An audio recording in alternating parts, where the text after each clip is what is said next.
She was just a waitress in a city that barely noticed her. But one small decision was about to change her life forever.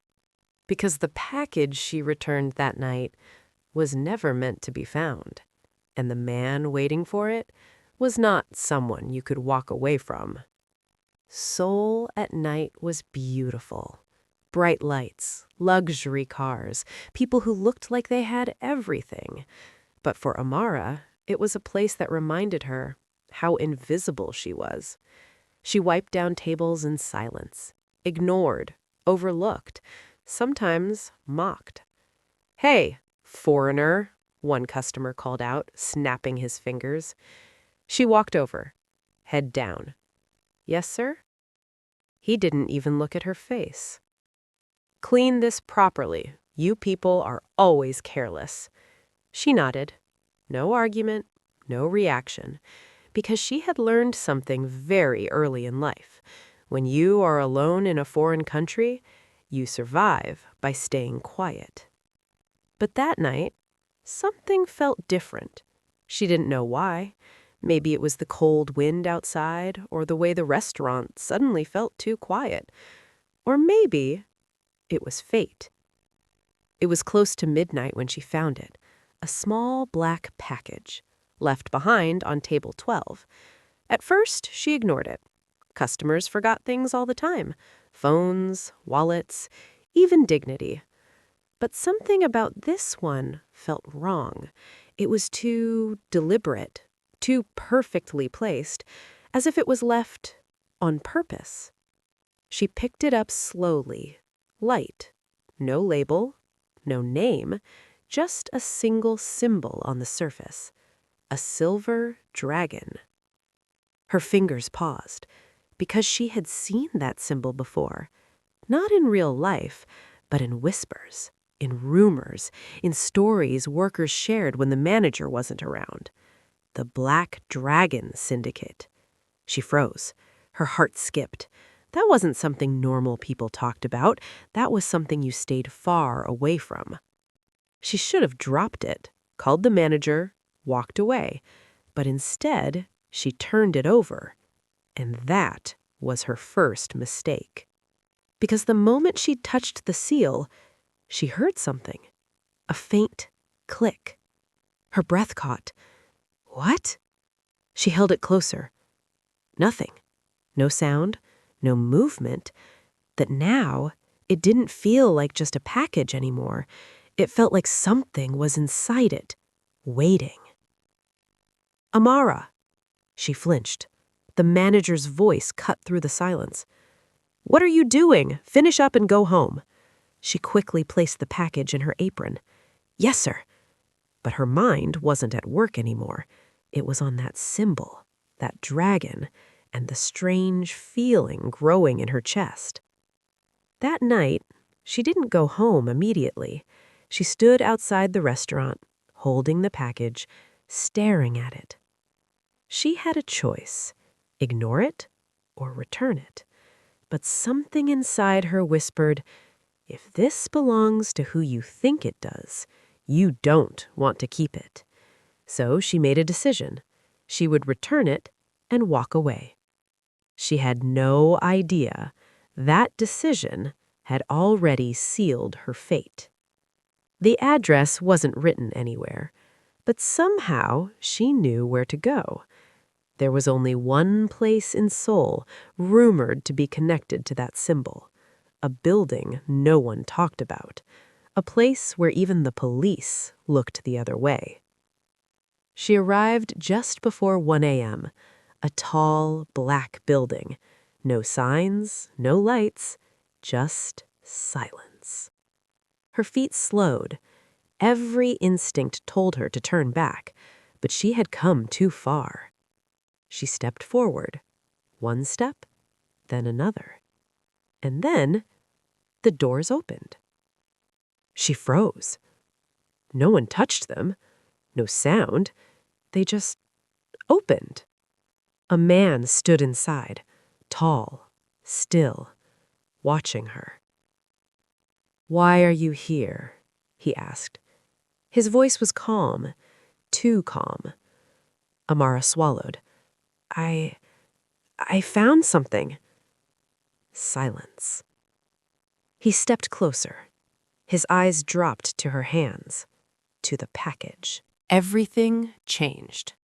His expression didn't move, but the air around him did. It became heavy, dangerous. "Where did you get that?" he asked quietly. "Restaurant, table 12. He stared at her, long, deep, as if trying to see something beyond her words. Then he said something she didn't expect. "Come inside." Her heart pounded. "No, I just wanted to return it." "Come inside." This time, it wasn't a request. And for some reason, her body moved. That was her second mistake. The door closed behind her, slowly. And just like that, there was no turning back. Inside, everything was different. Dark, quiet, controlled. Men in black suits stood along the walls, watching, not speaking, not moving. She felt small, very small. Then she saw him, at the end of the hall, sitting, waiting. The moment her eyes met his, something inside her shifted. Because this man was not normal. He didn't need to speak. He didn't need to move.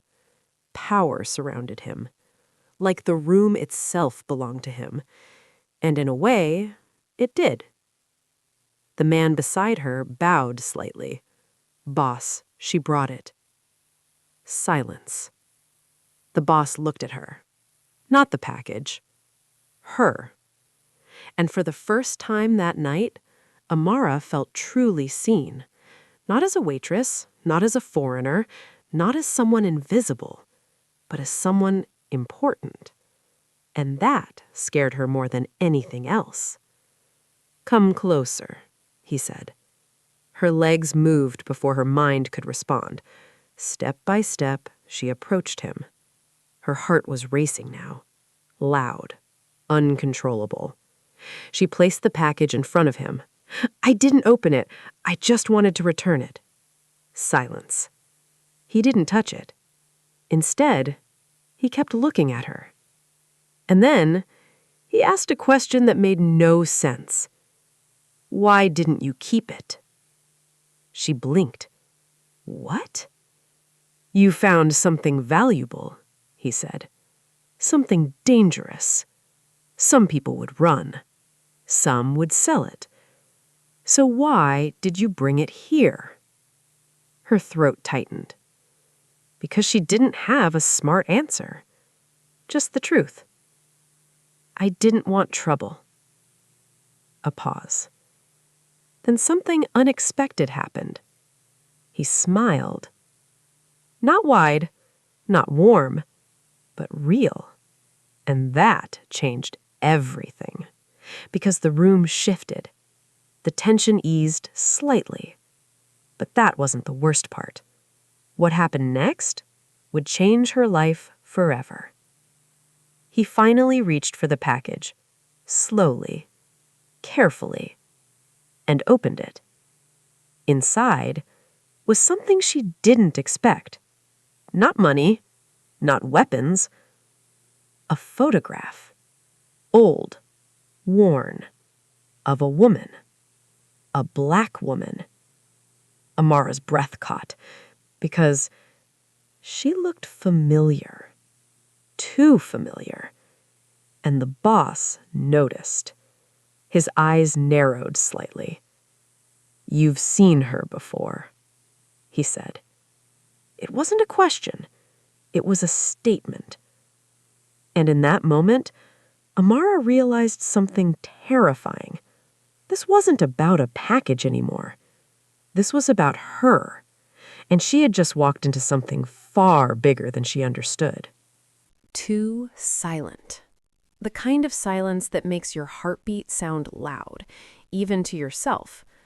Amara couldn't look away from the photograph. Her fingers trembled slightly because the woman in the picture looked like her. Not exactly, but close enough to make her chest tighten. Same skin tone, same eyes, same quiet sadness. "This doesn't make sense," she whispered. The boss leaned back slightly, still watching her. Always watching her. "Tell me," he said calmly, "where have you seen her?" Amara shook her head. I don't know." But that wasn't the truth. Not completely. Because something was pulling at her memory. Something distant.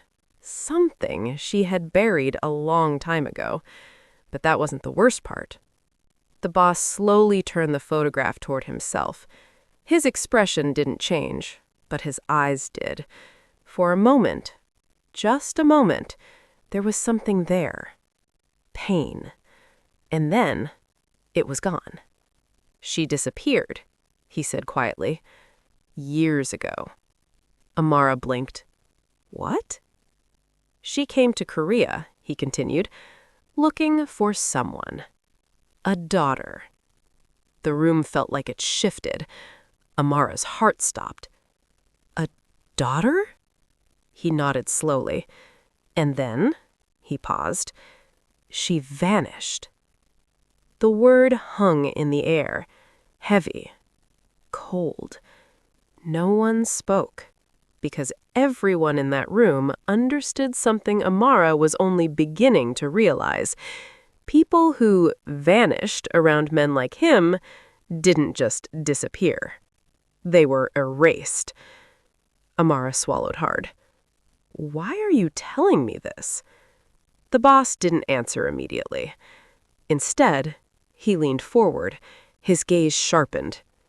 "Because," he said softly, "you look like her." Her breath caught. "No, that's not possible." But even as she said it, her mind betrayed her.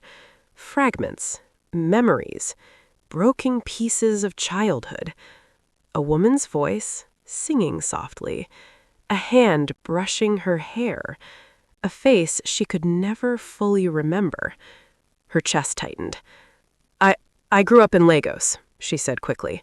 "My mother died when I was young. I don't remember her clearly." The boss didn't blink. "That's interesting," he said. And suddenly, the room didn't feel like a room anymore. It felt like a trap, because every answer she gave only pulled her deeper. But what happened next was something she wasn't ready for. The boss stood up, slowly, and when he did, everyone else in the room lowered their heads, not out of respect, out of fear. He walked toward her, step by step, calm, controlled. Amara's body went stiff. He stopped right in front of her, close enough that she could feel his presence. "Tell me your name," he said. "Amara." A pause. Then something changed. Not in the room, in him. His expression softened just slightly. "Amara," he repeated, as if testing it, as if the name meant something to him. And that's when she knew this was not a coincidence. "You're scaring me," she said quietly. For the first time, he didn't respond immediately. Instead, he leaned away, as if he needed a moment, as if he was thinking, or remembering. Then he spoke. "If I let you walk out of here tonight," he said slowly, "your life will never be the same." Her heart pounded harder. "I didn't ask for this." "I know." Silence. "But it already chose you." Her breath shook. "What does that even mean?" He turned back to her, and this time there was no distance in his eyes, only truth. "That package," he said, "was meant to find you." Everything inside her froze. "No. You touched it. You brought it here. You recognized something you shouldn't have." He stepped closer again. And now, his voice dropped, "You're part of this." Her chest tightened. "I don't want to be part of anything," she said, her voice breaking. "I just want to go home." A long pause. Then he said something that changed everything. "You don't have a home anymore." Her eyes widened. "What?" But that wasn't the worst part. What happened next was far worse. One of the men rushed into the room, urgent, breathing hard. "Boss." Something was wrong, very wrong. They found out. The entire atmosphere shifted instantly, cold, sharp, dangerous. The boss's expression darkened. "How?" he asked quietly. "We don't know, but they're already moving." Amara stood frozen, confused, terrified. "What's happening?" she asked. No one answered her, because in that moment, she didn't matter. Not anymore. This was bigger than her. Or so she thought. The boss looked at her again, and this time, there was no softness left. Only decision. "Take her," he said. Her heart dropped. "What? No, wait!" But it was too late. Hands grabbed her, firm, controlled. "Let go of me," she struggled. "I didn't do anything." But no one listened, because now she wasn't just a waitress anymore. She was a liability, or something far more dangerous. And as they dragged her away, she heard the boss say something that sent chills down her spine. "Keep her safe." Not lock her up or get rid of her. Keep her safe. And that's when she realized she wasn't in danger from him. She was in danger from something else. Something coming. Something that knew about her. And whatever it was getting closer. Fast. The room they took her to was small, cold, silent. Amara sat on the edge of the chair, her hands trembling. Nothing made sense anymore. One moment, she was just a waitress trying to survive, and now she was locked inside a building controlled by people she didn't understand, being protected from something she couldn't see. Keep her safe. Those words echoed in her mind. Safe from what? Or from who? But that wasn't the worst part. The door opened. She flinched. The same man who first spoke to her walked in. Calm, serious, but this time there was something else in his eyes. Sympathy. "Sit still," he said quietly. "We're not here to hurt you." "That's exactly what people say before something bad happens," she replied, her voice shaking. For a brief second, he almost smiled. "Fair enough." He placed something on the table. The photograph. Her chest tightened again. "Look at it carefully," he said. "I've already seen it." "No, this time really look." Reluctantly, she picked it up. Her fingers traced the edges. The woman's face. And suddenly, something clicked. Not in her mind, in her memory. A flash. A small room. Warm light. A woman holding her close, whispering something she couldn't understand back then. But now she could hear it clearly. "Amara, you must never forget who you are." Her breath hitched. The photograph slipped slightly in her hands. "No," she whispered. Tears filled her eyes. This is not possible." The man across from her didn't interrupt, because he already knew. "That woman," he said softly, "was your mother." Silence. Heavy. Unreal. Amara shook her head. "No, my mother died."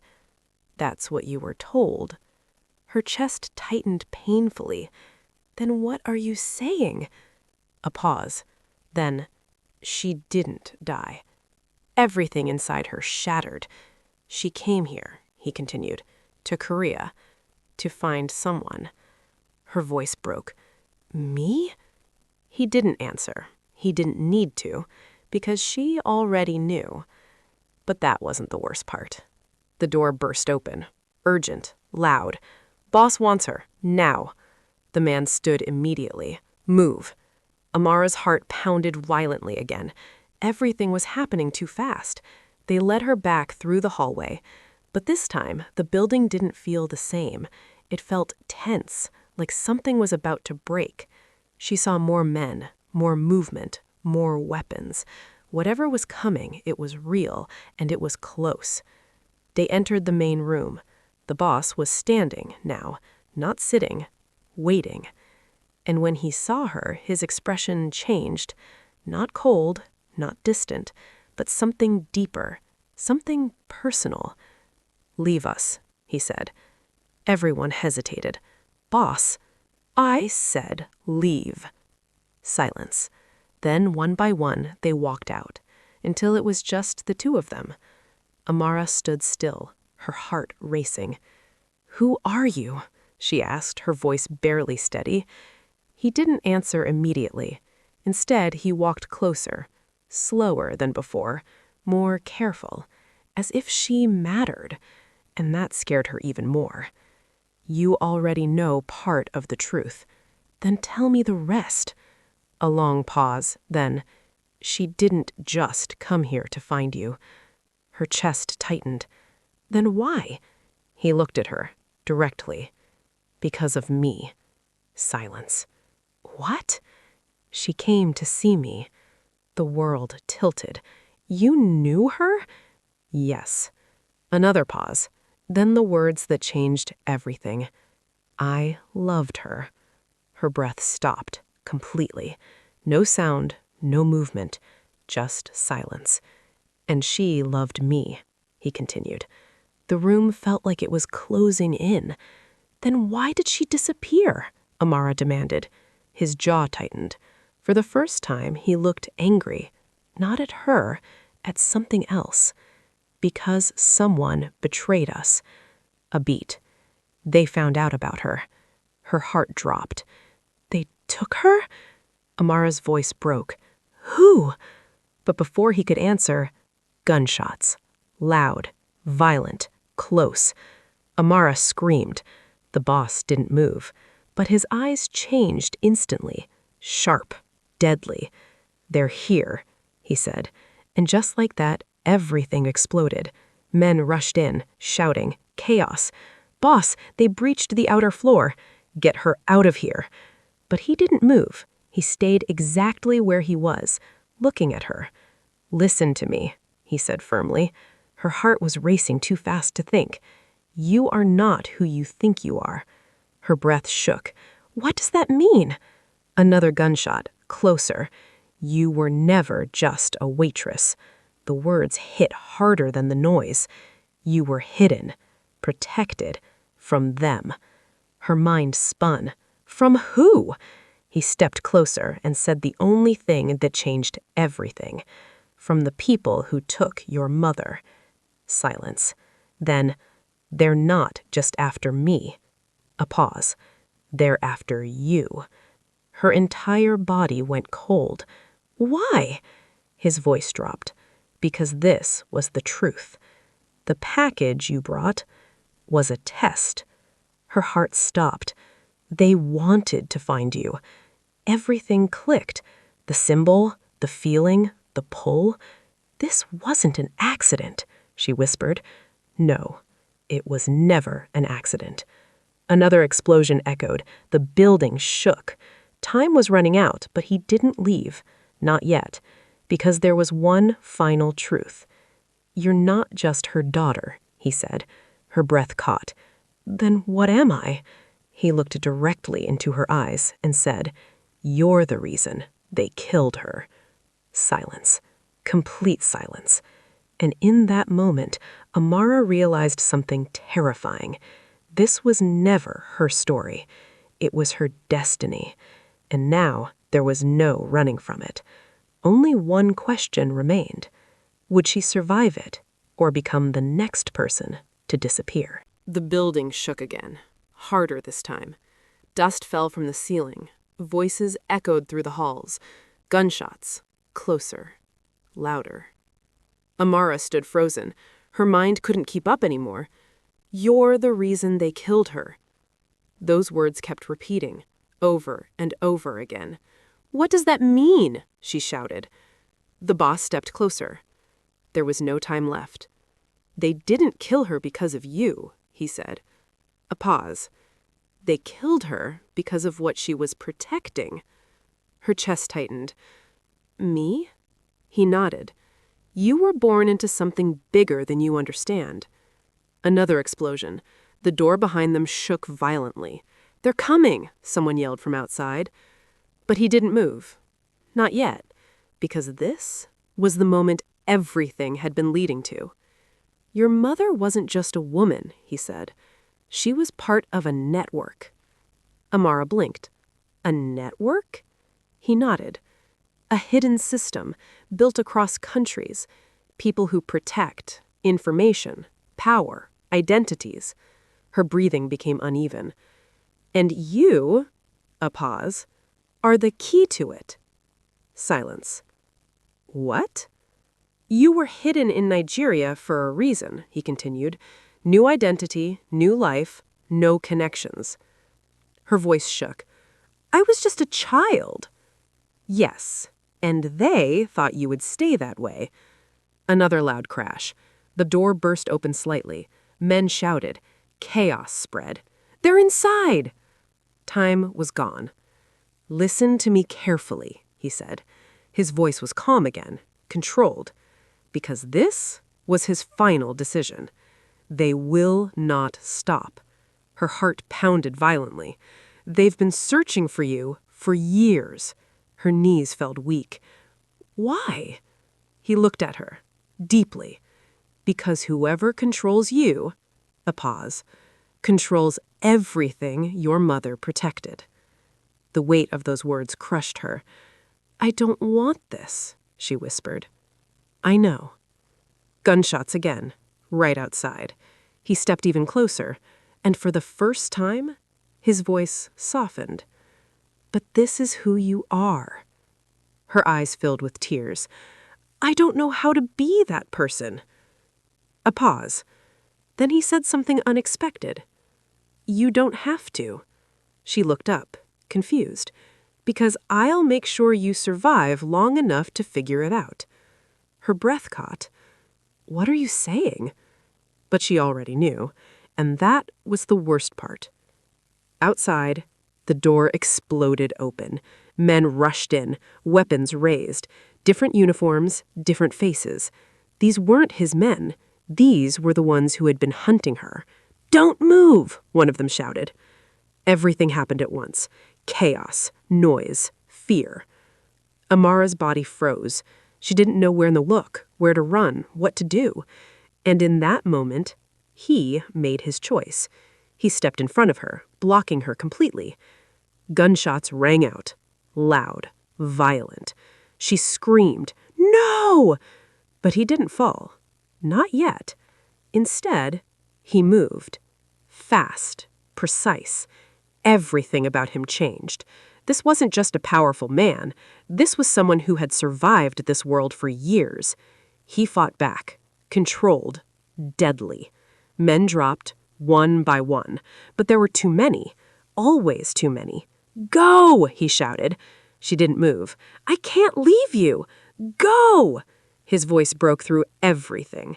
And this time, she listened. She ran. Through the hallway. Through the chaos, through the fear, her heart pounding louder than anything else. But even as she ran, she heard it. One last shot. Different. Final. She stopped. Just for a second. Her chest tightened painfully. "No!" But she didn't go back. She couldn't, because deep down, she already knew. By the time she reached the exit, the building behind her was in flames, smoke rising into the night sky, sirens in the distance. Everything was over. Or so it seemed. But that wasn't the end. Weeks passed. Amara disappeared. No job, no records, no trace. Just like her mother. But this time, it was different. Because she wasn't running. She was learning. training, understanding the truth he had revealed was real. And now she had a choice: stay hidden or become something more. Months later, a quiet office, high above the city, a group of powerful people sat around a table, serious, careful, watching, because the door just opened and someone walked in. Slow, confident, no fear, no hesitation. Amara. But not the same Amara. No, this one was different. Stronger, colder, aware. She placed something on the table. A photograph. The same one. Her mother. "I believe this belongs to you," she said calmly. The room went silent because everyone understood what that meant. She wasn't the girl who ran anymore. She had come back, on her own terms. "And I believe," she continued, "you've been looking for me." A long pause. Then one of them spoke. "Do you know what you're stepping into?" She didn't hesitate. "Yes." Silence. Then, "Good." A slight smile formed on her face. Not soft, not innocent, but powerful. Because now, she wasn't being hunted anymore. She was stepping into the game. And this time, she wasn't alone. Because far away, in a place no one expected, a man opened his eyes. Alive. Barely. But breathing. And the first word he whispered, "Amara." The story wasn't over. It had just begun. So tell me, if you discovered your entire life was a lie, would you run from it? Or become the person they were afraid of?